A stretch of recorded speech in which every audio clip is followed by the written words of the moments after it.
Ali təhsil müəssisələrinə qəbulun nəticələri bir çoxunu sevindirsə də, amma hər kəsin ürəyincə olmayıb. Buna görə də bəziləri xaricdə təhsil almağa hədəfləyir. Amma bu zamanda bir sıra mühüm məqamlara diqqət yetirmək lazımdır. Bu məsələdə tələskənliyə yol vermək, araşdırmadan qərar vermək də gələcəkdə diplomun tanınmaması kimi problemlərə səbəb ola bilər. Bəs xaricdə universitet seçimi edərkən nələrə diqqət yetirməliyik ki, sonradan peşman olmayaq? Ölkəmizdə tələbə adını qazana bilməyənlərin əksəriyyəti xaricdəki ali təhsil müəssisələrini üst tutur. Bu zaman seçiləcək ali məktəbin akreditasiyası, diplomun ölkəmizdə tanınması əsas meyar kimi nəzərə alınmalıdır. Belə ki, ilk olaraq seçilmiş ixtisas Nazirlər Kabinetinin müvafiq qərarları ilə təsdiq olunmuş təsnifatlarda yer almalıdır. Həmin ali təhsil müəssisəsi fəaliyyət göstərdiyi ölkədə yerli keyfiyyət təminatı qurumu tərəfindən akreditasiyadan keçməli və lisenziyası olmalıdır. Ərizəçi əyani təhsil alırsa, bu müddətdə hər tədris ilinə münasibətdə 5 aydan çox tədris aldığı ölkənin ərazisində olmalı və dərslərdə iştirak etməlidir. Təhsildə Keyfiyyət və Təminat Agentliyinin şöbə müdiri Elnur Xəlilov deyir ki, hansı xarici universitetlərin diplomlarının ölkəmizdə tanınıb-tanınmamasını da əvvəlcədən öyrənmək mümkündür.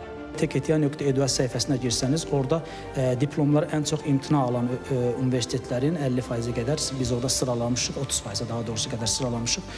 Bir də diplomu tanınmayan universitetlərin siyahısı var. Bizə münasibətdə müraciət edib imtina alanların siyahısını qeyd etmişik. Amma müraciətçilər NARIC web səhifəsinə daxil olaraq hər ölkənin orada öz xanasına daxil olaraq orada akreditasiyadan keçmiş və lisenziyası almış universitetlərin siyahısını əldə edə bilərlər.